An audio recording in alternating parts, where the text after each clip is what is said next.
నా పేరు కుమార్.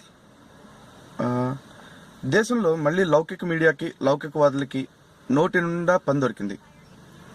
అదే అండి కారణం ఏంటంటే, మన రీసెంట్గా ప్రధానమంత్రి గారు, కేంద్ర ప్రభుత్వం వారు తీసుకున్న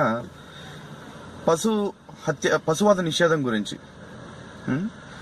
ఇన్నాళ్ళు దేశంలో తీవ్రవాదులు అజ్మల్ కసబు, అఫ్జల్ గురు, యాకూబ్ మెమన్ ఇలాంటి జంతువుల్ని, పశువుల్ని చంపొద్దు అని ముత్తుకుని అత్యంత జాలి చూపించిన ఈ లౌకికవాదులు ఇవాళ మన దేశానికి అనేక తరాలుగా వ్యవసాయానికి కానీ, ఆహార ఉత్పత్తుల ద్వారా కానీ, మన రైతాంగానికి, మన భారతీయ జనానికి అనేక రకాలుగా ఉపయోగపడుతున్న పశు సంపదను మాత్రం చంపితే తప్పేంటి, ఎందుకు చంపకూడదు అని రెడ్డమతంగా ప్రశ్నిస్తూ నోటికి వచ్చినట్టు మాట్లాడుతున్నారు.